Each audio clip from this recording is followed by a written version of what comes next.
तो जैसा कि हमने कहा कि बाजार जो है थोड़ा सा उतार चढ़ाव के बीच रिकवरी की कोशिश कर रहा है। निफ्टी 17,276 पे इस वक्त ट्रेड कर रहा है और बैंक निफ्टी 38,917 पे कोशिश कर रहा है कि निचले स्तरों से उसमें रिकवरी आए, लेकिन ये जो रुपये की तरफ से प्रेशर है ये थोड़ी सी मुश्किल कर रहा है। इसीलिए बैंक शेयर्स में आप अच्छी खासी लगभग 1% की कमजोरी भी 370 पॉइंट नीचे चल रहा है।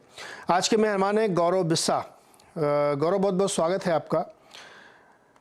बड़ा इम्पॉर्टेंट डे है आज क्योंकि करेंसी की वजह से थोड़ा प्रेशर बन रहा ज़्यादा। क्या आप लोग इस समय निफ्टी पे अप्रोच कर रहे हैं, खरीदारी कर रहे हैं क्या? Good morning Neeraj ji. देखिए, सपोर्ट्स की अगर बात की जाए तो 17,201 की सपोर्ट एरिया रहेगा। अगर आपको याद हो कि हमने एक ब्रेकडाउन दिया था 17,200 के नीचे, 2 अटेम्प्ट हमने किए, फिर हम 16,800 उसके नीचे चले गए थे। फाइनली एक गैप डाउन हुआ था, गैप अप हुआ था, फिर एक फॉलो बाइंग हुई और हम 17,200 कंफर्टेबली क्लोज कर दिए। फॉलो बाइंग में देखने मिल चुकी है। जब तक 17,200 सस्टेन हो रहा है, निफ्टी इसके नीचे क्लोज नहीं हो रही है, मैं एक बार 17,500 के लिए ही प्ले करूंगा। इसके नीचे अगर क्लोज हो गया तो प्रोबेबली लोअर लेवल्स के लिए बात कर सकते हैं, बट फिलहाल ऐसे आसार दिख नहीं रहे हैं, तो मैं प्रीएम्प्ट डाउन साइड के लिए नहीं करूंगा। Rather I will be a buyer कि 17,200 के करीब अगर आता है तो बाय कीजिए। ओके, और लगभग यही रहा बैंक निफ्टी में भी होगी आपकी? देखिए, बैंक निफ्टी में सिमिलर लाए होंगे, लेकिन कन्विक्शन उतना सेम नहीं रहेगा। उसका सिंपल रीजन है क्योंकि अगर आप देखें तो काफी स्ट्रॉन्ग अपसाइड आपको बैंक निफ्टी में देखने मिली है, फिर से आउट परफॉर्मेंस चालू हो गया, तो रिस्क उतना फेवरेबल नहीं रहेगा। हैविंग सेड दैट, कोई अगर गिरावट आती है तो एक राइजिंग चैनल में ट्रेड कर रहा है आवली चार्ट्स पे, और 38,800 के आसपास में बैंक निफ्टी फ्यूचर्स में अच्छा सपोर्ट है। तो यहाँ पे आप कोई डिक्लाइन अगर देखने मिलती है वहाँ पे 100-200 पॉइंट की भी, तो वहाँ पे आप इसको भी बाय कर सकते हैं और यहाँ पे भी आपको एक अच्छी अपसाइड आपको देखने मिल सकती है। गौरव, क्या इस समय के बाजार में आप कोई ऐसा ट्रेड लेना चाहेंगे जो इंट्राडे का हो, या लेके जाना चाहेंगे सोमवार तक के लिए? देखिए, जो हिसाब से मार्केट में मोमेंटम चालू है, मेरे हिसाब से इंट्राडे मैं इतना ज़्यादा प्रेफर नहीं करता हूं, क्योंकि अगर आप ओवरऑल स्ट्रक्चर अगर देखेंगे तो थोड़ा दिक्कत भरा ही इसमें रहता है, और छोटे स्टॉपर्स में आपको स्टॉपर्स होने के, ट्रिगर होने के काफ़ी चांसेस बढ़ जाते हैं। तो अशोक लीलैंड जो है वो मुझे अच्छा लग रहा है यहाँ पे, जहाँ पे एक अच्छा ब्रेकआउट हमको देखने मिला, रिटेस्ट वापस आया है, तो ये एक बार 175 तक के लेवल्स आपको अशोक लीलैंड देखने मिल सकते हैं। आप चाहे तो 148-149 के स्टॉपर्स इसको बाय कर सकते हैं। स्टॉक पसंद है इस समय? अशोक लीलैंड जो है वो मेरा एक प्रिफर्ड स्पेस रहेगा। ऑटो स्पेस बेसिकली अगर आप देखें तो मुझे काफी अच्छा लग रहा है। एक राइजिंग चैनल का सपोर्ट लिया है निफ्टी ऑटो इंडेक्स ने, मूविंग एवरेज का सपोर्ट से बाउंस बैक किया है, तो वहां पे मुझे लग रहा है कि अभी जो नेक्स्ट लेग ऑफ अपसाइड आएगी वो अशोक लीलैंड में आ सकती है। महिंद्रा क्रिटिकल सपोर्ट है, 55 एक्सपोनेंशियल मूविंग एवरेज के नजदीक है। वेट एंड वॉच मेरा महिंद्रा पर रहेगा, वो भी मेरा प्रिफर्ड पिक रहेगा, लेकिन उसमें कंफर्मेशन के लिए देखूंगा। करंट भाव पे मुझे अशोक लीलैंड बेटर लग रहा है। करंट प्राइस पे अशोक लीलैंड बेटर लग रहा है। चलिए कुछ सवाल लेते हैं।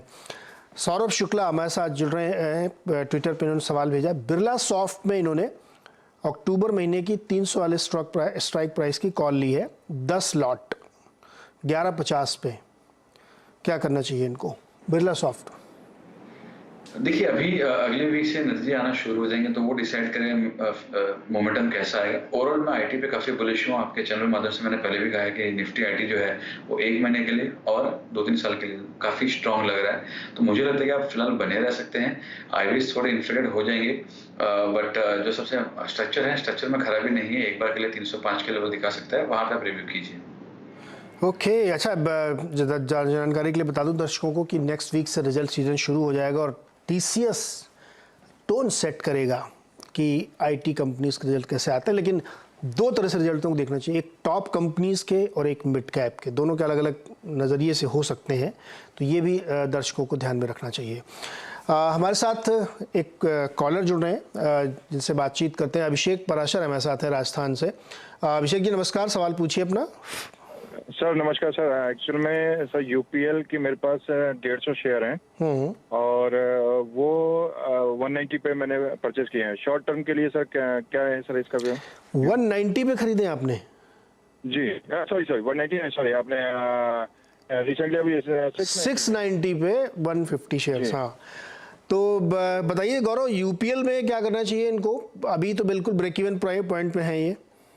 देखिए, फिलहाल मेरे रेडार पे यूपीएल नहीं है। उसका सिंपल रीज़न है, अगर आप उसके डेली चार्ट्स अगर देखेंगे या वीकली चार्ट्स पे अगर देखेंगे, तो प्राइस इक्विलिब्रियम जो लेवल आ रहा है वो 700-710 का आ रहा है, जहाँ पे मल्टीपल अटेम्प्ट्स हुए हैं। इसके ऊपर क्लोजिंग आती है तो इसमें एक्शन पकड़ेगा, लेकिन प्रीएम्प्ट करना मुश्किल होगा कि क्या ये 710 के ऊपर क्लोजिंग देगा, वो थोड़ा डिफिकल्ट हो जाएगा बोलना। तो यहाँ पे आपको चाहिए तो आप 685 के स्टॉप लॉस से बने रहिए, जो इसका प्रीवियस सपोर्ट भी है, और ऊपर में 710 एक इमीडिएट हडल होगा, उसको पार कर लिया तो और मुनाफा बढ़ जाएगा।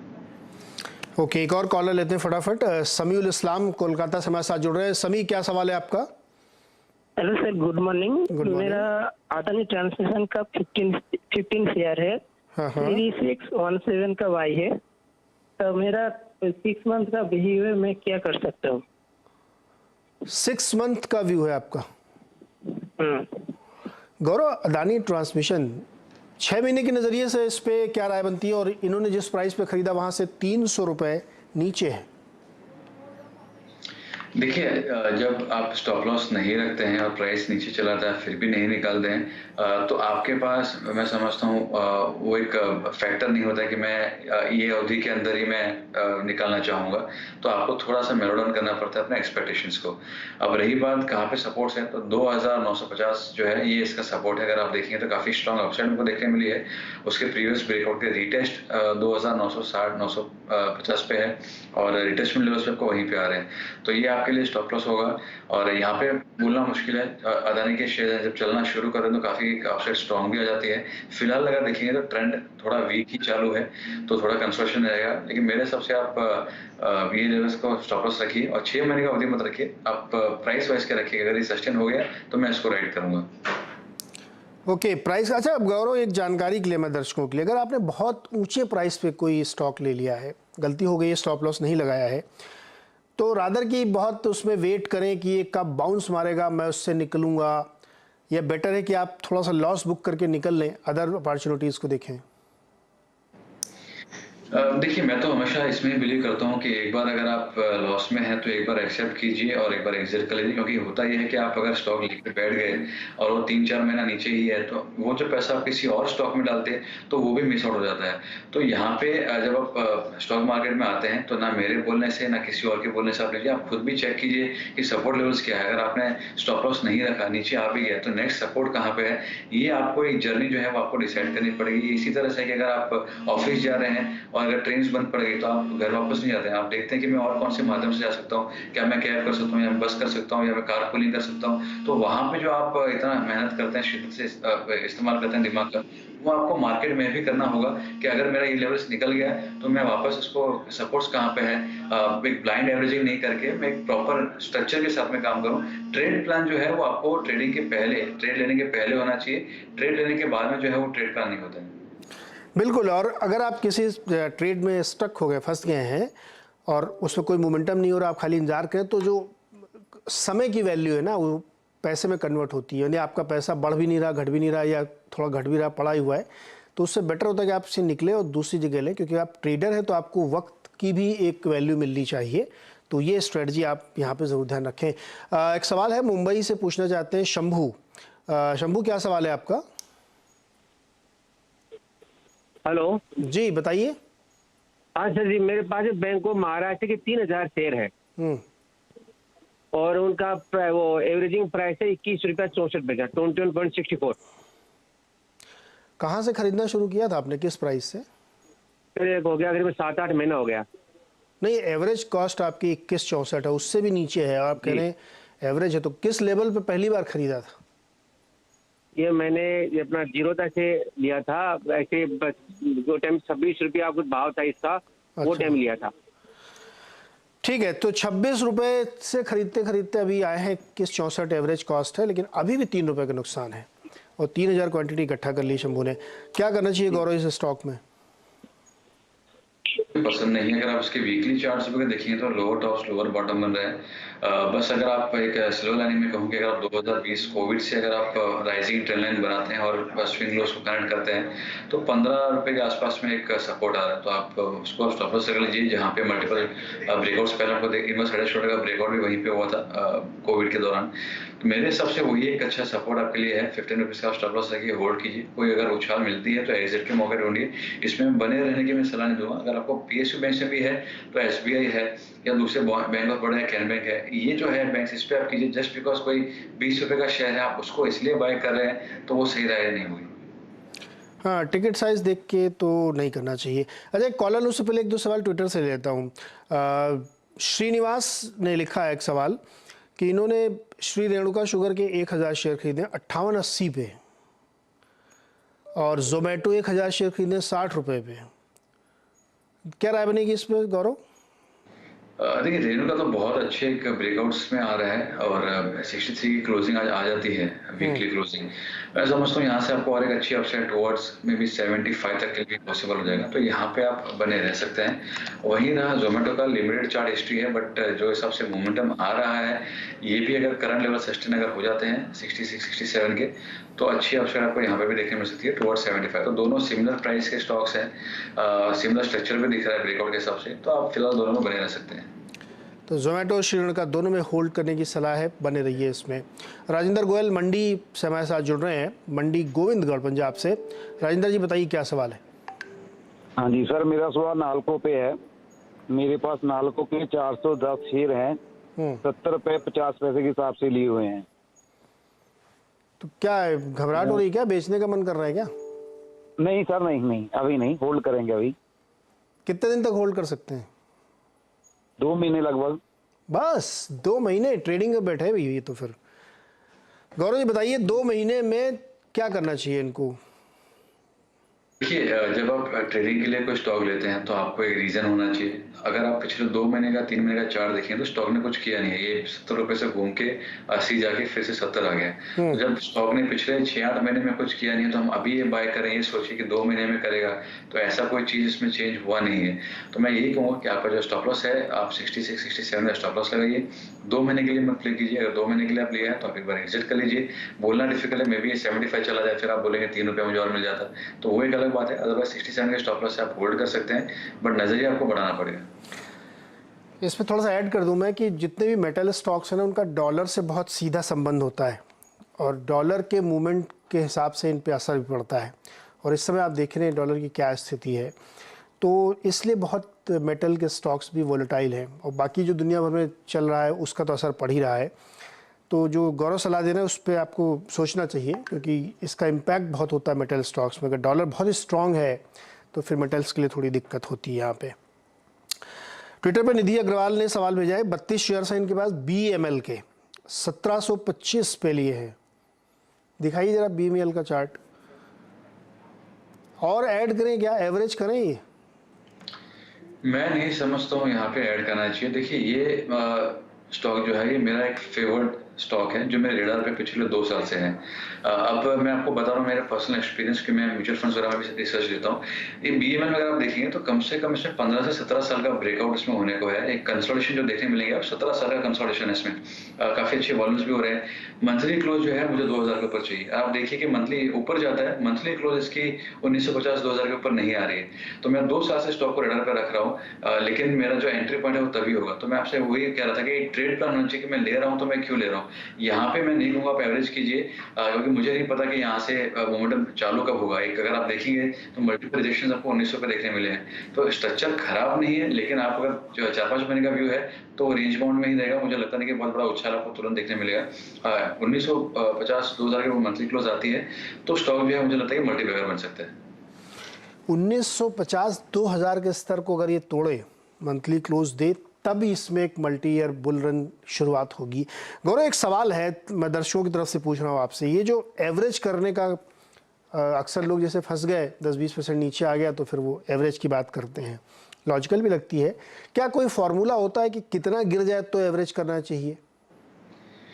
देखिए, फॉर्मूला मैं सिंपल जो मेरे हिसाब से करता हूँ कि अगर आप जब एंटर होते हैं तो आप मल्टीपल सपोर्ट्स पहले देख लीजिए। कि सपोज फॉर एग्जांपल हमने निफ्टी की बात की कि मुझे निफ्टी अभी बाय करना है, तो आपने निफ्टी भी बाय किया, अब 17,200 का सपोर्ट है, वो अगर तोड़ दिया तो नेक्स्ट मेजर सपोर्ट्स अभी कहाँ पे आ रहा है, लेटर से 17,000 के आ रहे हैं। तो जो मेरा नेक्स्ट चार्जिंग होगा वो मेरे सपोर्ट्स के आसपास में होगा, और वो भी ऐसा कि सपोर्ट्स में आके अटक के और थोड़ी सी अपसाइड हमको देखने मिली है। ये कहने का मतलब कि सपोर्ट को रिस्पेक्ट दिया है और वापस प्राइस वहां से उछाल मारा है, तब तब मैं वहां पे एवरेजिंग करूंगा। मेरा बेस ये नहीं होगा कि मैंने बाय किया 100-200 पॉइंट गिर गया मैं वापस बाय कर रहा हूँ, फिर 200 पॉइंट गिर गया मैं बाय कर रहा हूँ। वो एवरेजिंग आपको जो होता है डिस्ट्रक्टिव एवरेजिंग होती है, बिकॉज आपकी प्राइस हमेशा एवरेजिंग प्राइस जो है हमेशा आपकी करंट प्राइस से नीचे होती है, तो आपका लॉजिक उसमें फिर बैठता नहीं है। तो मेरे हिसाब से जो एवरेजिंग का सही तरीका वो ये है कि या तो मेजर सपोर्ट्स हो या मूविंग एवरेज के सपोर्ट्स वगैरह हो, कोई एक कंपेलिंग रीजन होना चाहिए कि मैं यहाँ पे उस चीज को ऐड करूँ। उसी तरह की बात होगी कि अगर खाना फ्री है और आप सीधा ठूसते जा रहे हैं, अल्टीमेटली आपको बदहजमी होनी ही होनी है। तो यहाँ पे जो आपकी एपेटाइट है, अगर मैं 100 शेयर ले सकता हूँ तो मैं डायरेक्टली 100 नहीं लूंगा, मैं मे बी 70-80 लूंगा, बाकी नीचे मैं एवरेजिंग करूंगा अगर करना है तो। यहाँ पे लोग करते हैं 100, जैसे एक दो कॉलर के पहले हुआ था कि 1000 से बाय किया 3000 तक पहुंच गए लेते लेते, तो वो क्या है वो आपके फाइनेंशियल्स को डिस्टॉर्ट कर देते हैं, फिर वो फिर दिक्कत वाली बात हो जाती है। ओके, तो ये जानकारी आपको रखनी चाहिए कि एवरेज कब करना है, कैसे करना है और किसको करना है, ये बहुत ही इम्पॉर्टेंट बात है और ये आपको ज़रूर ध्यान में रखनी चाहिए। गौरव, आज का जो बाजार है उसमें, अच्छा करेंसी आप देखते हैं क्या? देखता हूँ। बताइए फिर, ये जो रुपया जो है देखिए अब 47 पैसे नीचे आ गया है, 82 रुपये 35 पैसे। कुछ इसमें लेवल दिख रहे हैं क्या कि ये कितना और कमज़ोर हो सकता है? देखिए 80 के ऊपर मैं पॉइंट एंड फिगर चार्ट से अगर मैं देखूं तो यहाँ अगर मैं आवली चार्ट्स की पहले बात करूँ नॉर्मल्स में, तो यहाँ पे 82 के ऊपर ब्रेकआउट हुआ था और वहीं पे रिटेस्ट करके एक दो दिन पहले, और अब यहाँ से यूएसडी एनआर जो है वापस ऊपर गया है। तो यहाँ पे अभी जो नेक्स्ट सेट ऑफ टारगेट्स आ रहे हैं वो आपके आ रहे हैं तकरीबन 82-75-83 के आ रहे हैं। दूसरा मैं एक चीज़ और ऐड करना चाहूँगा, काफ़ी लोग अभी कह रहे थे कि रुपी जो है वो डॉलर के मुकाबले काफ़ी वीक हुआ है, लेकिन हम जो है वो जीबीपी और यूरो के अगेंस्ट हम लोग अभी भी स्ट्रांग है। तो जो मैं चार्ट्स पे देख पा रहा हूँ मल्टी ईयर सपोर्ट्स पे आ चुके हैं, तो जो ये फैलेसी थी कि हम लोग अभी फिलहाल बाकी दुनिया से स्ट्रांग है लेकिन यूएसडी से हम लोग वीक है, वो बदल के अभी होगा कि हम लोग का यहाँ से जो है आपका जीबीपी आईएनआर भी ऊपर जाएगा और आपका यूरो आईएनआर भी यहाँ से ऊपर जाएगा। ये मेरी उम्मीद है काफी अच्छे से ऊपर जाएगा, ये मेरा अनुमान है जो मैं चार्ट्स देख पा रहा हूँ। तो मुझे लग रहा है कि यहाँ पे थोड़ी दिक्कतें जो है वो सिर्फ यूएसडी आईएनआर पे नहीं, बाकी जो पेयर्स हैं उस पर भी आने वाली है। 82-35 रिकॉर्ड लो है। डॉलर इंडेक्स भी 112 पे चल रहा है इस वक्त, तो करेंसी में बहुत उथल पुथल है। पाउंड तो बहुत ही नीचे गया था, कई स्तर उसने तोड़े हैं। एक सवाल लेते हैं राजेश खेतरपाल का दिल्ली से। राजेश जी बताइए क्या सवाल है आपका? नमस्कार सर। नमस्कार भाई। मैं आपका चैनल सुबह 7 बजे लगाता हूँ और 3:30 बजे खत्म करता हूँ। सर धन्यवाद। मेरे पास जेनसार टेक्नोलॉजी के शेयर है, मैं 1 साल से होल्ड कर रहा हूँ और अभी और 2 साल होल्ड कर सकता हूँ। ओके, और मुझे इसका फ्यूचर बता दीजिए कैसा रहेगा। ठीक। गौरव, Zensar technologies 2700 shares Rajesh ji ने ले रखे हैं 409 रुपये 65 पैसे के भाव पर। रुकने में कोई दिक्कत नहीं, समय की कोई पाबंदी नहीं है, लेकिन ये जो लॉस इनका हो रहा है ये रिकवर होगा क्या और कितना समय लगेगा? देखिए जैसे मैंने कहा कि आईटी स्पेस वगैरह देखा जाए तो ओवरऑल स्पेस में खराबी नहीं लग रही है, but that does not mean कि हर एक स्टॉक उसी प्रोपोर्शन में मूव करेगा। यहाँ पे अगर आप जेनसार के चार्ट देखेंगे तो एक काफी खूबसूरत एक राइजिंग चैनल बन रहा है। चैनल के सपोर्ट्स अनफॉर्चुनेटली काफी डीप है, तो अभी अगर आप जो कह रहे हैं कि 1-2 साल से परफॉर्मेंस नहीं है, वो इसके लिए है क्योंकि ये मिडिल ऑफ द रेंज में है। जो ये और मैं जो राइजिंग चैनल बोल रहा हूँ ये आपका 15 साल का राइजिंग चैनल है, तो ये कोई छोटा मोटा नहीं है, एक मल्टी ईयर एक डेकेड से का राइजिंग चैनल है। मैं कहूँगा यहाँ पे आप बने रहिए, स्ट्रक्चर खराब नहीं है, कंसोलिडेशन आपको देखने मिलेगा, आप बने इसमें रह सकते हैं और थोड़ा स्लो मूविंग रहेगा, ये स्लो ग्राइंडिंग रहेगा। स्लो ग्राइंडिंग रहेगा, चार्ट तो ठीक है, बहुत ज़्यादा दिक्कत नहीं। तो रुकिए राजेश जी, फिर इसमें आप अगर आपके पास समय की पाबंदी नहीं है तो फिर आपको रुकना चाहिए। और आईटी में जो पूरी दुनिया में इस वक्त चल रहा है, काफ़ी लोस है, एफआईएस ने बहुत एग्जिट लिया है यहाँ से, तो वक्त बदलेगा तो फिर आईटी में बहुत मोमेंटम आएगा, क्योंकि करेंसी का उनको फ़ायदा तो होता ही, लेकिन अभी इस समय थोड़ा दबाव पे चल रहे हैं, तो ये ध्यान रखिएगा। अच्छा गौरव, एक कोई कंपनी है अनिक इंडस्ट्री, ये ट्रैक करते हैं क्या आप? रोहित यादव ने लिखा है कि मैं 15 दिन से पूछ रहा हूँ और आप ले नहीं रहे हैं सवाल। ऐसा कोई स्टॉक है आपके रडार पे, आप चार्ट वार्ट पे मिल सकता है क्या ये? देखिए अनिक इंडस्ट्रीज का चार्ट तो मैं देख पा रहा हूँ और यहाँ पे अगर मैं देखूँ तो शॉर्ट टर्म के लिए इसको नहीं बाय करना चाहिए, बट प्रोबेबली अगर मैं इसके वीकली या मंथली देख रहा हूँ तो 43 रुपये पे हाँ, so lower top higher bottom बन रहा है, तो वो हिसाब से मुझे स्ट्रक्चर खराब नहीं लग रहा है, बट आपको होल्ड करना पड़ेगा। 25 रुपये का काफी एक स्ट्रॉन्ग सपोर्ट है। और मंथली चार्ज देख रहा हूँ तो आपको नजरिया लंबा होना पड़ेगा और आपको स्टॉप लॉस थोड़ा डीप रहेंगे, बट स्ट्रक्चर मैं कहूँगा यहाँ पे खराब है वैसा नहीं है। ठीक है, तो भैया रोहित जी आपका जवाब आप मिल गया है। अब आप इसको सुन लीजिएगा। अगला सवाल लेते हैं। गुरवीर सिंह मोहाली से हमारे साथ जुड़ रहे हैं। गुरवीर जी नमस्कार, सवाल पूछिए अपना। नमस्ते सर। जी नमस्ते। सर मेरे पास टाइटन की कॉल है 2700 की पुट है। कॉल है कि पुट है? पुट है। हाँ पुट है। 2700 स्ट्राइक प्राइस है। ओके गौरव बताइए टाइटन। देखिए टाइटन का अगर आप ओवरऑल देखेंगे तो एक अच्छे ब्रेकआउट के नजदीक ही आ रहा है। जो मैं इनके लिए सलाह दूंगा वो 2750 का स्टॉप लॉस है। इसके ऊपर अगर सस्टेन हो गया, आधे घंटे की गंदी कैंडल बन जाती है तो आप एग्जिट कीजिए, और नहीं हुआ तो एक थोड़ा कंसोलिडेशन से थोड़ा डिप आपको देखने मिल सकती है। तो मेरे लिए राय यही होगी कि आप 2750 का स्ट्रिक्ट स्टॉप लॉस रखिए। ओके, स्ट्रिक्ट स्टॉप लॉस के साथ काम करिए। अगला सवाल लेते हैं फटाफट। KM नारायण प्रयागराज से, बताइए नारायण जी क्या सवाल है? मेरा सवाल है सर कि मैंने मनपुरम गोल्ड 100 ले रखा है करीब 7-8 महीना पहले। 197-80 के आसपास में लिया था, तो उसमें मेरा लॉस ही चल रहा है अभी, तो काफी रेट कम चल रहा है, 101 रुपया करीब चल रहा है। मैं क्या करूं इसको? अब क्या करेंगे? आपने एकदम पीक पे लिया था जो 2-4-6 महीने पहले बना होगा। गौरव एकदम रिसेंट टॉप पे खरीदा है मन्नापुरम फाइनेंस। 100 रुपये 80 पैसे का भाव इस वक्त चल रहा है। 197 रुपये 90 पैसे लिया, तगड़ा नुकसान है इनको। क्या करना चाहिए इनको? देखिए जब स्टॉक आधा हो जाए तो एक्सपेक्टेशन नहीं रखना चाहिए कि मेरा भाव आएगा क्या। तो मैं कहूँगा यहाँ पे सपोर्ट्स हैं, मल्टी सपोर्ट्स के करीब ही आ रहा है, बट स्ट्रक्चर से डबल होने वाला स्ट्रक्चर फिलहाल मुझे नहीं लग रहा है। आप प्रीवियस जो स्विंग था 84 वगैरह का, उसको आप स्टॉप लॉस बना लीजिए।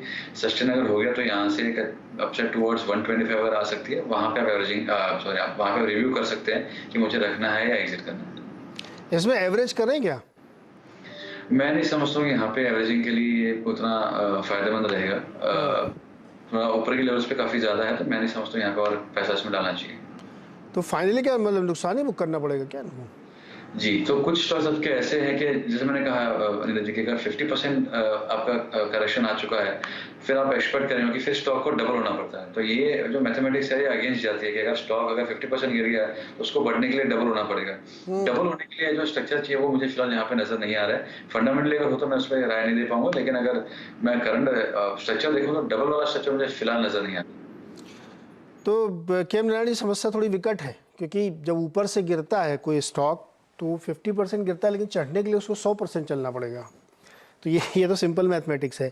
अब चूंकि आपका बहुत नीचे है और 100 शेयर हैं आपके पास, तो या तो आप अपनी लक ट्राई करें, पड़े रहने दीजिए इसको, या फिर आप लॉस बुक करें जब थोड़ा उछाल कहीं पे मिले और किसी दूसरे अच्छे शेयर में लगाएं और उससे कमाई करें। क्योंकि ये इतना ज़्यादा गिर चुका है कि कितने समय में जाएगा गौरव को भी ये शायद चार्ट पे इतनी क्लैरिटी नहीं मिल रही है, और काफ़ी नीचे आपका स्टॉक आ चुका है। कंपनी गोल्ड फाइनेंसिंग में है, और दूसरी भी जो गोल्ड फाइनेंसिंग कंपनी है मुथूट फाइनेंस, उसको भी देखिए वो भी बहुत नीचे पड़ा हुआ है, क्योंकि गोल्ड प्राइसेस गिरे हैं बहुत बुरी तरीके से। 1800 से वो पौने 1700 तक आ गए थे, अभी थोड़ा सा बढ़ के 1700 के आसपास गए होंगे। तो गोल्ड फाइनेंसिंग कंपनीज़ की इन्वेंट्री लॉस शुरू हो जाते हैं जैसे ही प्राइस गोल्ड के नीचे आते हैं, तो फंडामेंटली भी ये दिक्कत खड़ी होती है। लेकिन इनके साथ इनका एक NBFC भी है इनके पास, आशीर्वाद फाइनेंस करके, जो चेन्नई में चलती है।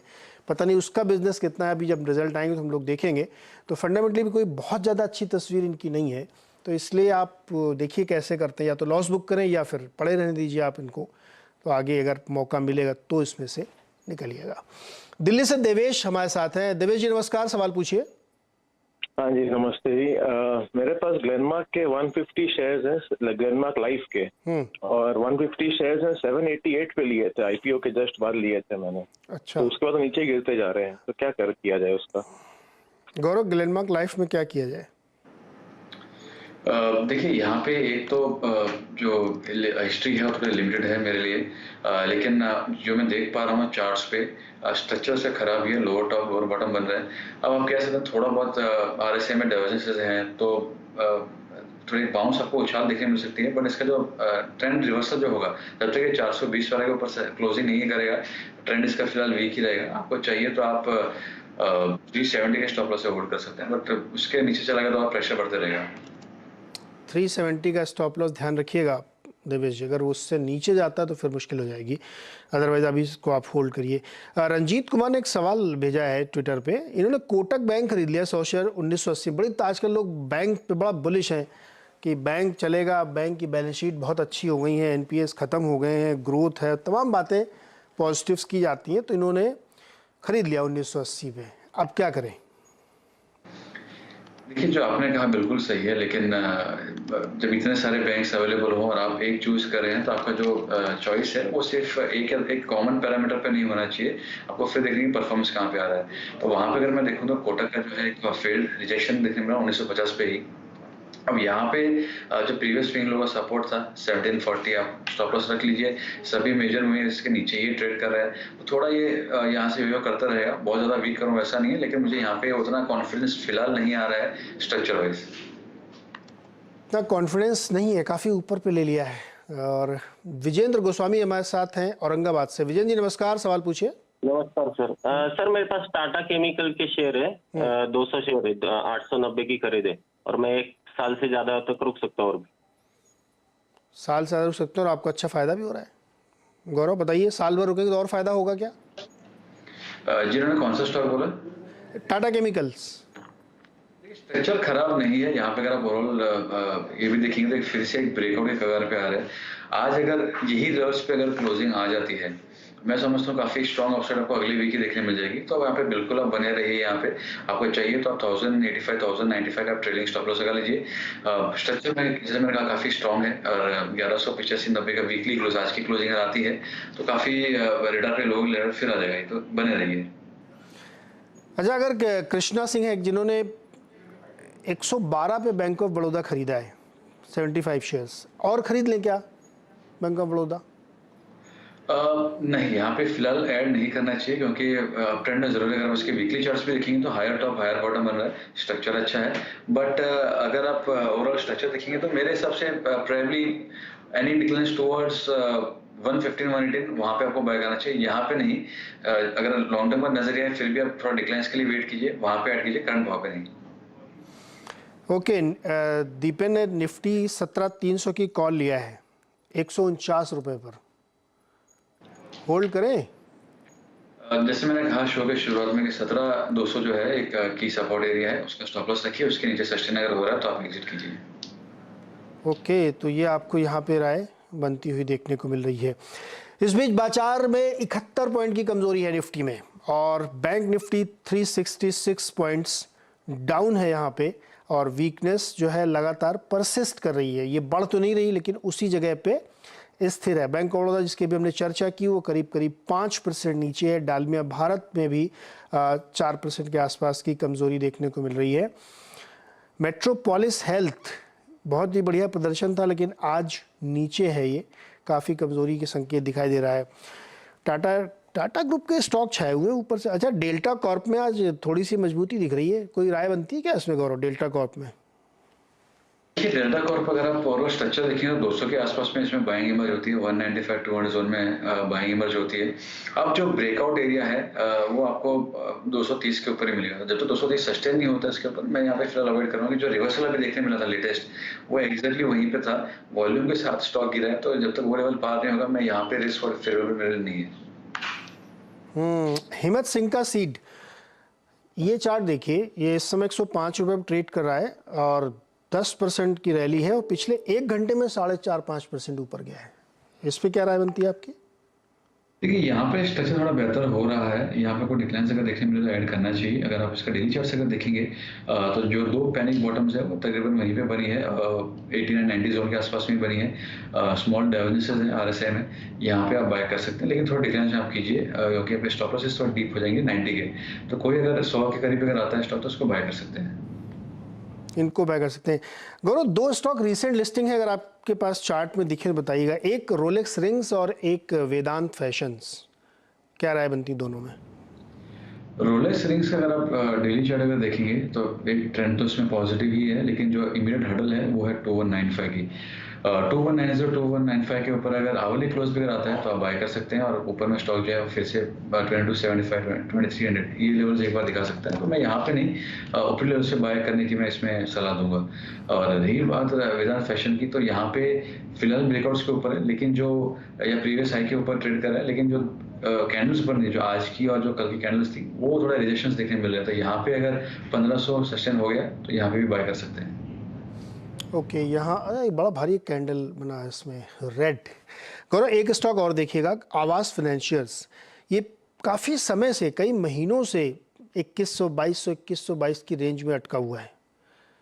किस तरफ का मूव करेगा ये? देखिए यहाँ पे अगर आप चार्ट देखेंगे, मैं इसके वीकली चार्ट भी अगर देखूँ तो अपने 55 exponential moving average weekly charts पे उसके नीचे ही ट्रेड कर रहा है, काफ़ी इसको रिस्पेक्ट देता है। तो जब तक इसका क्लोजिंग जो है वो 2307 या 2310 के ऊपर नहीं आती है, मैं इसको फिलहाल अवॉइड करूँगा, और बायस थोड़ा नेगेटिव रहेगा। नेगेटिव बायस के साथ अवॉइड करिए आवास फाइनेंशियर्स, क्योंकि ये बहुत अटका हुआ है, मतलब ये बढ़ नहीं रहा। वहीं पे देखिए 12 महीने में 20% कमज़ोर हुआ, उसका 3-6 महीने में आप देखिए तो वो इसी रेंज के आसपास घूमता हुआ दिख रहा है। तो बहुत सारे सवालों के हमने जवाब दी, कोशिश की आपके ज़्यादा से ज़्यादा सवाल शामिल कर सकें, ट्विटर वाले भी और कॉल इन भी। गौरव, बहुत बहुत शुक्रिया दर्शकों की मदद करने के लिए। Thank you. तो बाजार को इसी मोड पे छोड़ते हैं। 66 पॉइंट वीकनेस के साथ निफ्टी काम कर रहा है और 360 पॉइंट की कमजोरी के साथ बैंक निफ्टी। छोटा सा ब्रेक के बाद खिलाड़ी नंबर 1।